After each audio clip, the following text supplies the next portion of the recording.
I just couldn't help myself. I'm Game Guy. It's time for Let's Play something in Japanese. No, it's Link to the Past. And Mr. Watch is there, but I'm trying to do an intro, so you should probably be quiet. Gosh. It's episode 3. This is Link to the Past, the Randomizer.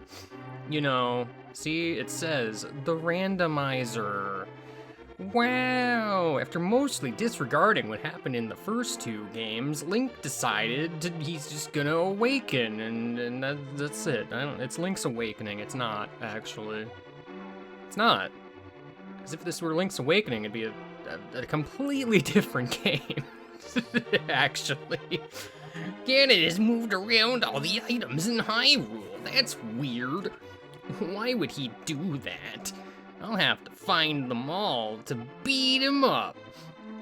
Gotta beat up Ganon, cause he's a nerd and nobody likes him. That's just accurate, you know? Just get enough crystals, beat him up. It's easy. I mean, what could go wrong? Nothing could go wrong. This is just the intro of the game, but the text is different, so that makes it funny, right? I'm pretty sure that's how it works, you know? That's generally how it works. Look at this Stalfos on the throne. It's the best. He's my friend. I mean, he's also dead, and you would never see him past that scene, but, you know, it's fine. Don't worry about it. Just don't worry about it. I never noticed, like, Aghanim here just has, like, kind of what looks like wings on his back. That's weird. It's got, like, a weird cape. Like, I mean, Aghanim's design in general is bizarre to the point where everyone thinks his hat thing is his face, but that's not his face. He is not whatever Porky is. You need to defeat this guy, by the way. He is there. He exists, and then everything loops. It's fine. This is the part where I get to name myself. I wonder what I'm gonna name myself. Because it's an LP, that's what I get to do.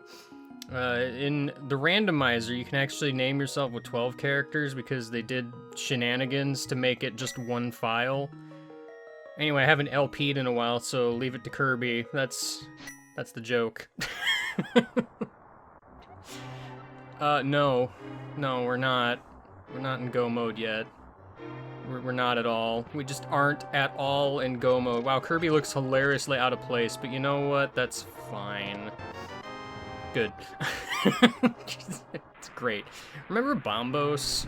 It exists, right? It's pretty existent. I haven't played, like, I haven't played a standard seed in a hot minute.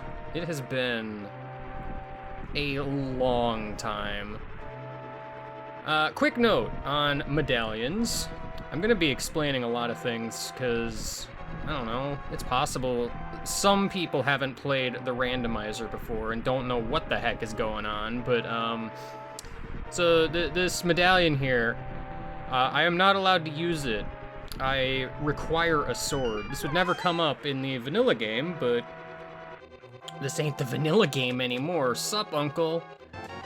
Speaking of not being the vanilla game, my starting weapon is the fire rod, obviously. So, you know, that's exciting. It could be worse. It really could be worse. You could start with bombs. Bombs is an option that you can start with, and it's kind of terrible. Alright, so it's a randomizer. That basically means all of the chests and various item pickups throughout the game are just random stuff. Sometimes it's junk, sometimes it's cool. It's the best kind of thing, but we still gotta do Hyrule Castle first. Some things never change. Granted, that's my fault, you know, because I'm the one that set it to do that, but, you know, it's fine. It's fine, you know, just... Usually, when I'm playing a seed, I just kind of forget that Hyrule Castle is even a thing, and just go on my merry way without coming over here until super late in the game.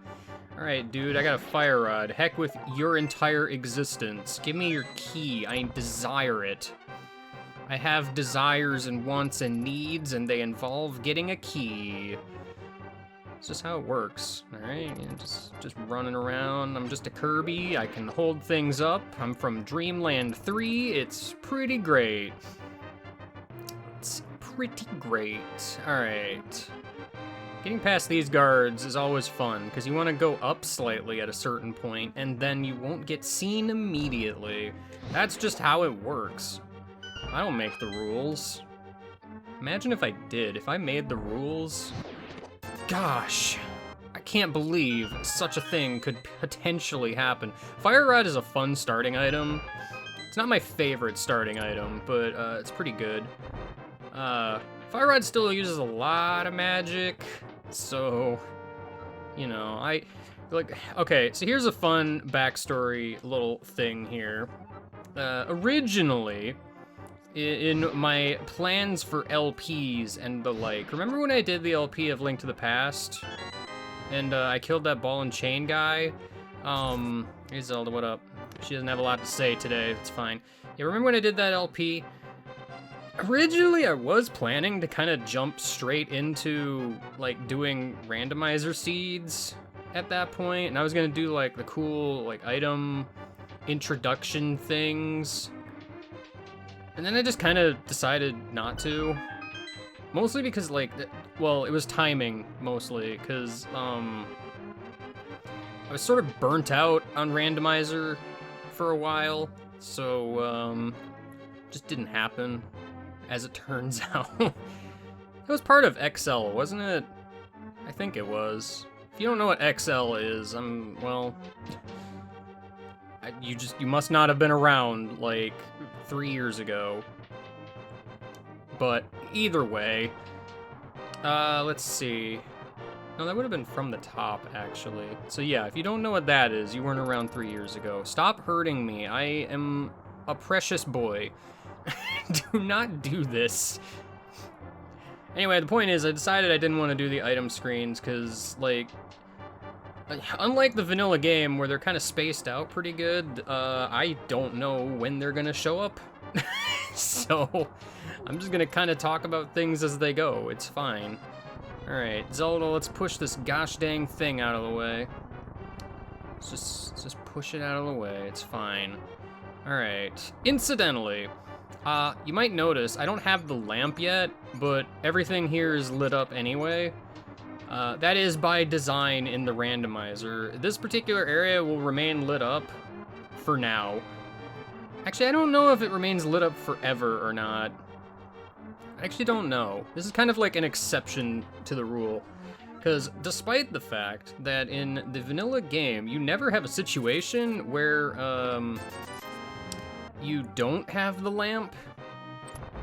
And when you enter this area, because I'm pretty sure Zelda will literally not let you push that bookcase or whatever until you have the lamp.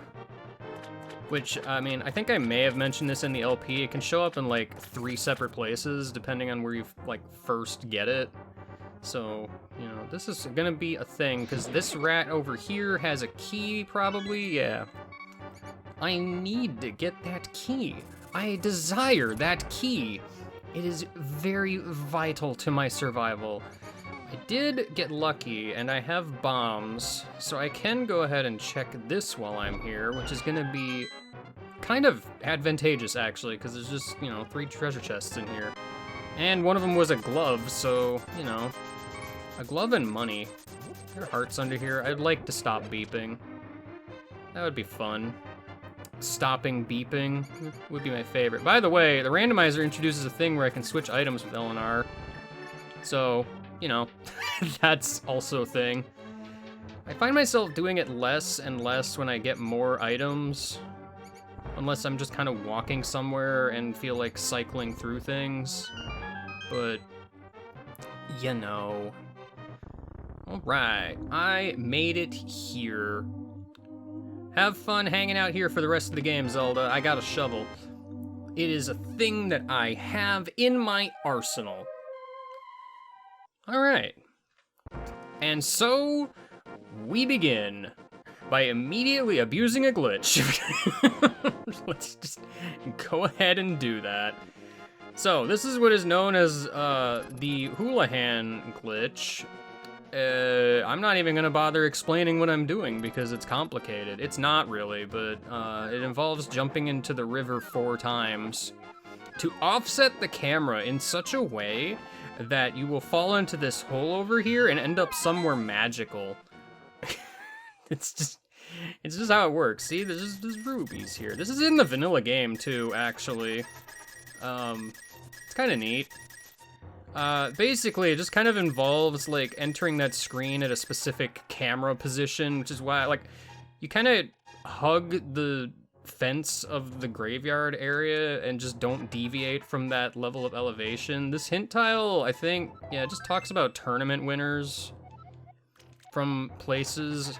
Apparently I won in 2018, but that's not correct in the slightest. Anyway, I'm at my house now.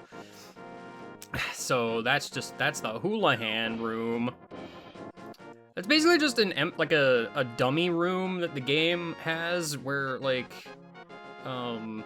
if for whatever reason the game tries to load a room that doesn't exist, that's just where it puts you. So because I did some weird offset on the camera, that kind of just confused the game into, you know, where that hole is supposed to actually send me, which is just like a fairy fountain or something. I don't remember. I'm gonna kill this sign in a combative manner. So, you know. Alright, first things first, in a randomizer, it might be in your best interest to watch out for birds. Also, you can pull on this tree. Sometimes you'll get some cool stuff, sometimes not. Of note, that the contents of that tree, I think, changes depending on how many enemies you've killed. I think. I don't remember exactly. Also, just for proof of concept here. It is dark. I cannot see. So, you know. Again, that's oh, hello. You drop arrows today. This little spider guy will always drop the same item every time. But yeah, I haven't killed anything, so this... Oh, wow, full magic, alright. No, though technically the spider died, I think. I don't know, it's weird. Point is, enemy drops are randomized in a way that is generally consistent. If that makes any sense. You know, point is, first thing in a randomizer, you want to check this cave. This is very important, because you see there's a red rupee up there. That could be something important. If you remember from the vanilla game, that was a heart piece that you got from running into this tree with the Pegasus boots. Well, in order to run into that tree, you have to kill Aghanim, which, admittedly, in the randomizer is kind of a thing you would like to avoid. So, you know. This bird is a jerk. Alright. Dang, I can't do the mushroom joke this time. Now it's just 10 arrows. Man, I'm upset. Yeah, so if you want to play, like, the randomizer, it's very easy to set up, honestly. And, like, really the only thing I'd say is have just a general understanding of how the game works and, like, where to look. And I would also say maybe don't go crazy with settings right away. Like, ease into those, because some of them can get pretty wild. Which is why I'm starting with this kind of a seed. Just a very basic and simple seed. It's just very basic. So I say that, like, that's probably the first thing you should do in a randomizer, but, like, the reality is there's a lot of things you could do. Like, I did the Houlihan room thing. But there's also, like, a lot of particular checks you can find here in Kakariko Village. If you have bombs, you can blow up that wall, and there's 5 treasure chests in here, and that's exciting. Everybody loves treasure chests. That's a bottle with a bee in it. I love bottles with bees in them. Bottles are very important, actually, because if you have a bottle, you can check one thing. I mean, also it's a bottle, so, you know. It comes with the perks that bottles would normally bestow. It's just a cool thing. Hey, guy, so if you talk to this guy, you're gonna have to spend 100 rupees to get a prize. Very sad. I mean, I have money. That's why I did the Houlihan thing, so I just have money. Money is generally not a huge issue, because, like, you're gonna stumble upon a lot of money over time, so, you know, it's just kind of a thing. Give me that heart container. X2. Blue mail? I'm blue now, finally. Yeah, no, you're just gonna find anything and everything. Like a sword, you know? A sword's pretty good. I like swords. Now, unfortunately, I ran out of bombs, but I can alleviate that a little bit. A little bit, actually. Depending on where you are, there's a few places you can go if you have some money to get bombs. Here in Kakariko Village, there is this building over here that exists. You can buy 10 bombs for 50 rupees. So if you happen to have 50 rupees, that's pretty advantageous to have. There's another check in here. Some of these are mildly obscure if you're just not, like, familiar with the game. So, like, you know, it's worth noting. It's just, because I think all that's in here in the vanilla game is, like, 10 arrows or something, which... The time you have access to this is, like, before you have the bow. So, you know. Another thing, if you have very few bombs, one of the bushes over here has a chance, I think it was that one, has a chance to drop bombs. You might remember this bomb house here. You know, it's just, it's a cool place you can go to. There's some mice, there's some pottery, and 4 bombs, and like a stack of arrows, I think. Yeah. So, you know, if you want bombs for free, this is a good place to go too. And just come in and out, grinding some bams, as it were. That's a fairy. Oh, there's a bomb there. Maybe it was right here I was thinking about. I don't know, like, some of these bushes have bombs. It's just... They exist, okay? Don't worry about it. Alright, back at the tavern. What is here today? More bombs. Alright, well... just wasting my money, apparently. So up here, the sick kid in this house checks to see if you have a bottle, and if you do, he'll give you something. Like the Master Sword. You know, the Master Sword. It's just a thing that he has. Don't worry about it. Did I even swing, like, the fighter sword at all? Because, you know, I just have the Master Sword now. It's fine. Library is fun, because there's going to be an item in here. You can see it up on that shelf, but you need a certain pair of boots to knock it down. Sometimes it's important, sometimes it's not. You have a decision to make here. You can jump down and check what the item is, or you can be me and just always go get it anyway. But, you know. Yeah, because there's like this maze race over here. You do not really need a sword here, because you can lift the bushes up quick enough to make it to the end. 15 seconds is a lot of time, all things considered. So, you know, I can get my 50 bucks back. Yeah. Yeah, because I think if I use the sword, my average is somewhere around 8 seconds, so, you know. Of note, you can also save and quit at any time, which is useful for getting around the map sometimes. On the start screen, I press buttons too quick, but you can see what your status is.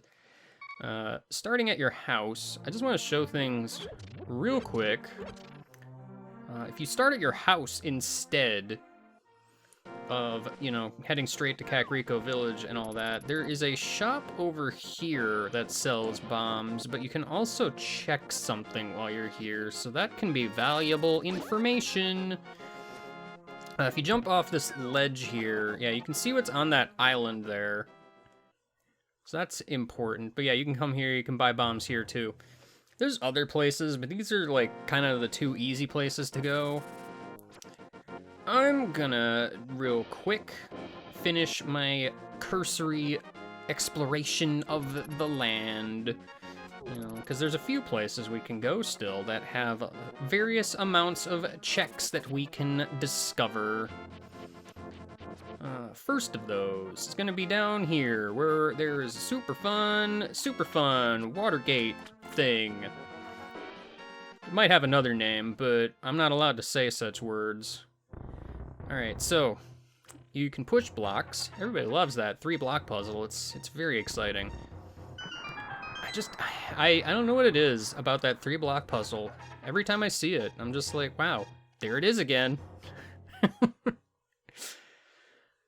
Alright, but I still want to get that chest, obviously. It's just, you gotta, unless shenanigans, you gotta leave and come back, so. Oh, ether. Alright. Sure. Give me all the medallions. I'm going to need them. I might, actually. Alright. I'm gonna go this way because it's funny. That's just what I do, alright? Don't even worry about it. It's fine. It's fine. Alright. Yeah, so basic plan for this LP, I guess, since I should maybe say as such, is I'm gonna, like the Link to the Past LP, I'm gonna kind of play it straight-ish.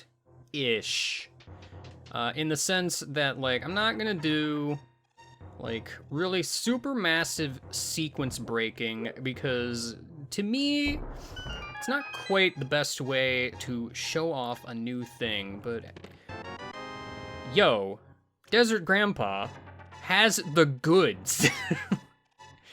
Yo, buddy, thanks, man. Dude. Oh. Well, that's unfortunate. But, you know what? I still appreciate you despite your flaws, alright?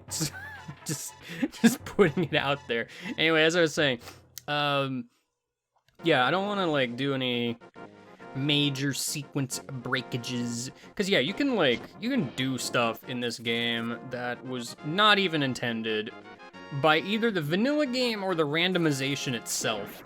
The randomizer is pretty good at making sure that the seed is winnable every time without having to do any sort of shenanigans. So, you know what? We're just gonna play it straight for now.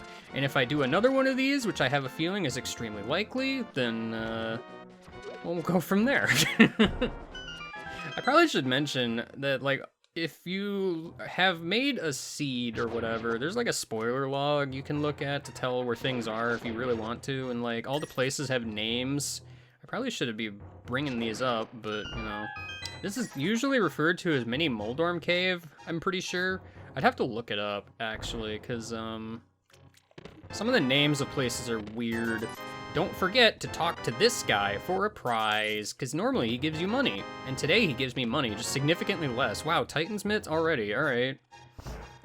That is something of note, actually. You'll notice I got the regular glove first. They are, in fact, progressive. Actually, same with the swords.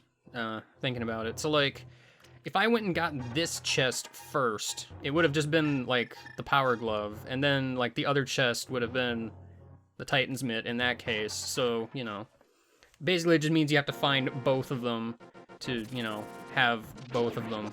Why do I have the shovel equipped? No one knows. Crabs do, like, 1 billion damage for early game, so watch out. Nobody likes crabs. They're bad. Alright, so I'm walking all the way over here, because you might recall this is where the infamous Ice Rod Cave exists. Everybody loves Ice Rod Cave. It's the place where Ice Rod probably isn't anymore. That's just notably how it be. I should probably have equipped bombs, but I didn't. What a shame. What a shame indeed. Alright, let's get Ice Rod Cave done. And next time we're gonna go elsewhere. I mean, probably Eastern Palace, because, like, I don't know. I got the bow. That's probably doable. Well, I don't have the lamp, though, and there's some dark rooms in there, so that's scary. I guess we'll see what happens. See you later, and goodbye.